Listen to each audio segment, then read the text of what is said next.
Kembali di Rakyat Bersuara, tadi bicara soal bagaimana proses pemakzulan yang menurut Bung Ferry Amsari sangat mudah, bisa dilakukan. Bung Said yang mengatakan sangat mudah, karena hanya butuh beberapa orang dan 2 partai politik. Saya ingin sekarang tanya ke Bung Ruliandi, pakar hukum tata negara. Anda setuju dengan apa yang disampaikan oleh Bung Ferry dan Bung Said? Begini, kalau kita melihat pasal 7A, 7B, itu memang konstitusi memberikan aturan hukum yang clear. Tapi persoalannya, kalau bicara pemakzulan, dari segi hukum ketatanegaraan, maka yang diuji adalah sebuah fakta hukum. Mengapa? Karena ada syarat yang sangat-sangat ketat sekali dan sangat strict, harus dibuktikan dalam bentuk pelanggaran hukum. Bukan sekedar kesepakatan politik. Bukan asumsi, bukan pendapat, tapi memang itu adalah bentuk pelanggaran hukum. Faktanya harus ada pelanggaran hukum korupsi, penyuapan, tindak pidana berat lainnya, perbuatan tercela, pengkhianatan terhadap negara, atau tidak lagi memenuhi syarat sebagai presiden dan atau wakil presiden. Itu semuanya fakta hukum. Kalau orang mau jadi calon presiden dan calon wakil presiden, Bung Aiman, maka dia harus memenuhi syarat pasal 169 Undang-Undang Pemilu, Undang-Undang Nomor 7 Tahun 2017. Apa syaratnya? Dia tidak boleh tidak pernah melakukan pengkhianatan terhadap negara, tidak pernah melakukan korupsi, tidak pernah melakukan penyuapan, tidak pernah melakukan perbuatan tercela, tidak pernah melakukan penyalahgunaan narkotika. Dan juga harus mampu secara rohani dan jasmani dan tidak pernah dipidana. Artinya apa? Kita mencari sosok negarawan kita. Nggak main-main. Hukum menyatakan syarat itu harus dibuktikan semua. Nah ketika dia terbukti, ya telah melalui suatu syarat-syarat tadi, tidak pernah ada rangkaian syarat-syarat itu yang dinyatakan ada indikasi, maka dia diusulkan oleh partai politik dan gabungan partai politik dan melalui proses pemilihan umum. Tanpa ada alasan itu mustahil. Mustahil. Ketika dia dilakukan sumpah, ya seorang calon presiden dan presiden itu dipilih sebagai calon presiden, sebagai presiden terpilih, dilantik, maka dia mengucap sumpah. Maka sumpah itu sejak dia menjadi presiden, itulah yang akan diuji kembali. Apakah ada tidak indikasi? Kalau ada korupsi, perbuatan tercela, pelanggaran berat pidana lainnya, baru bisa diproses. Ya. Bukan sekedar kesepakatan politik. Betul. Nah, yang ingin saya sampaikan di sini, prosedur dalam pasal 7A dan 7B dari sisi hukum ketatanegaraan harus diimbangi dengan substansi. Jadi pasal 7B itu adalah rangkaian prosedur diusulkan oleh DPR yang kita sudah mengikuti pemberitaan hari ini. Ada penyampaian kepada DPR dari Forum Purnawirawan TNI, ya, usulan-usulan untuk pemakzulan Gibran, Bapak Wakil Presiden kita. Nah, tapi yang lebih utama itu adalah bagaimana menguji substansi tadi. Apa inti dari tuntutan itu? Kita juga harus fair. Kita harus menyampaikan sebuah kebenaran hukum. Jangan kita membuat suatu framing, narasi-narasi tadi tidak menjadi sesuatu yang tidak bisa dipertanggungjawabkan secara fakta hukum. Kalau Anda baca poin-poin yang disampaikan oleh Purnawirawan, itu tidak, menurut Anda itu tidak termasuk ke dalam poin-poin yang bisa digunakan tadi? Tidak ada satupun alasan fakta hukum. Fakta hukum? Ya. Oke. Pertama, saya ingin katakan, supaya masyarakat semua bisa memahami putusan MK-MK. Putusan MK-MK yang katanya itu ada pelanggaran etik, justru oleh PT UN itu sudah dibatalkan. Dan justru di dalam pertimbangannya putusan PT UN itu mengatakan penerbitan putusan MK-MK menyalahi prosedur secara peraturan perundang-undangan dan peraturan PMK nomor 1 tahun 2023.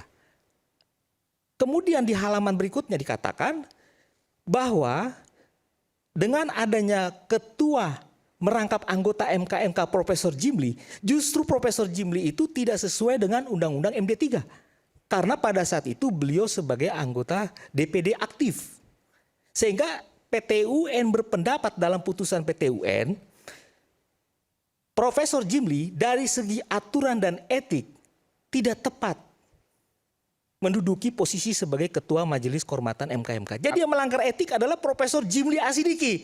Itulah yang menjadikan putusan MK-MK ini disalahgunakan persepsinya seolah-olah terjadi pelanggaran etik kepada yang mulia Profesor Anwar Usman. Saya lihat Bung Ferry senyum-senyum, Anda mau menyampaikan sesuatu. Pertama, surat dari Purnawirawan itu memang bukan fakta hukum. Dia adalah aspirasi disampaikan ke DPR. Proses di DPR juga bukan fakta hukum. Namanya saja pendapat DPR. Kapan fakta hukumnya dibongkar? Di sidang di Mahkamah Konstitusi. Melalui putusan MK itulah nanti akan diperiksa fakta-fakta hukum itu semua. Ini sampai ke MK saja belum berani gitu ya.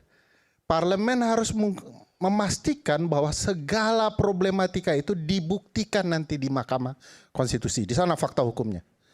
Nah, belum tentu juga Gibran salah. Jadi jangan terlalu khawatir juga. Saya nanti kembali lagi Pak Iman. Di MK akan dibuktikan. Nah, menarik prosesnya kepada putusan petun bisa jadi perdebatan yang tidak diperlukan. Karena semua punya standing gambaran soal apa yang terjadi di MK-MK. Faktanya kok terbuka di MK. Kesalahan Prof. Jimli menurut saya satu. Pak Ferry, Mas Ferry bentar ya. Putusan PT UN, kita sebagai warga negara Indonesia yang baik, itu sudah berkekuatan hukum tetap. Sejak 16 Desember, maka yang mulia Profesor Anwar Usman sudah dikembalikan harkat martabatnya seperti semula. Tidak ada pelanggaran etik. Itu satu poinnya. Tidak bilang. Kedua, sebentar. Itu pengangkatan Pak Soehartojo sebagai Ketua MK, ini putusan pengadilan Tun loh, sudah dibatalkan dan dinyatakan tidak sah oleh PT UN. Itu sejak 16 Desember 2024, pengangkatan Ketua MK Pak Soehartojo sudah dinyatakan batal dan dinyatakan tidak sah karena itu merupakan tindak lanjut putusan MK-MK tadi yang diputus oleh Pak Jimli, yang sebetulnya Pak Jimli menurut putusan PT UN tersebut melanggar etik. Justru yang melanggar etik adalah beliau. Jadi putusan itu bukan tidak berkekuatan hukum, tapi di mana sih di muka bumi putusan tidak diperdebatkan? Saya maksud diperdebatkan. Jangan ditarik ke sana, itu melarikan dari pembicaraan inti kita. Kalau kontroversial banyak sekali di Republik ini.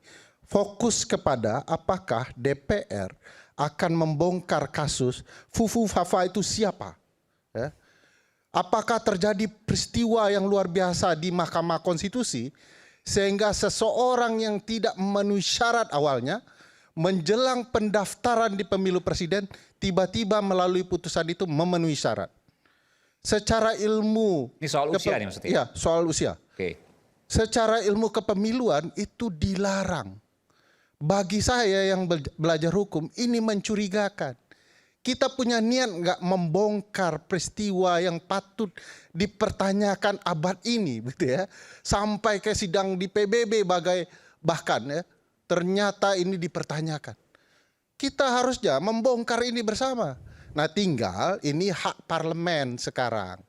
Semua ada di parlemen haknya. Yang saya maksud dengan proses yang rumit, memang begitulah prosesnya. Sistem dibuat rumit untuk memberhentikan presiden dan wakil presiden. Tapi bukan tidak bisa. Saya luruskan Pak Ferry ya, mohon maaf ini. Tunggu, karena nanti, sudah jauh nanti. ini melenceng ini. Nah, supaya Anda paham juga bahwa ini benar di dalam konstitusi begitu. Nah, prosesnya setelah dari DPR bukan otomatis dia berhenti. Ada forum khusus yang dibuat. Nama istilah ketatanegaranya forum privilegiatum, forum khusus. Karena yang mau diadili presiden dan atau wakil presiden di Mahkamah Konstitusi. Bung Aiman dan publik mestinya mulai bertanya-tanya, kalau DPR jadi mengajukan ke MK, akankah ada proses yang fair? Karena sang paman masih di sana. Publik kan mempertanyakan, boleh saja kalian melakukan berbagai cara politik, tapi proses peradilannya harus fair. Kemarin terjadi penyimpangan di MK, sekarang mau dibuktikan penyimpangan itu di MK.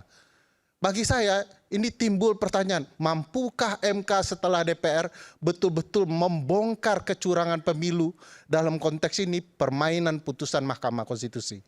Mampukah MK membongkar ya permainan dunia elektronik di mana ada akun Fufu Fafa yang dikaitkan dalam batas penalaran yang wajar, ada sindikasi. Harusnya DPR berpendapat ini patut dibongkar. Di mana membongkarnya? Ya di Mahkamah Konstitusi. Apakah setelah Mahkamah Konstitusi mampu membuktikan bahwa akun Fufu Fafa adalah akun Mas Gibran, bahwa ada permainan di Mahkamah Konstitusi, rekayasa putusan untuk membuka jalan ya karpet merah untuk Mas Gibran, otomatis dimakzulkan? Belum. Putusan MK bukan akhir, dia hanya membuktikan telah terjadi pelanggaran hukum atau tidak terpenuhi syarat menjadi wakil presiden. Kapan itu diputus? Setelah di MK kembali ke DPR, baru diputuskan di MPR.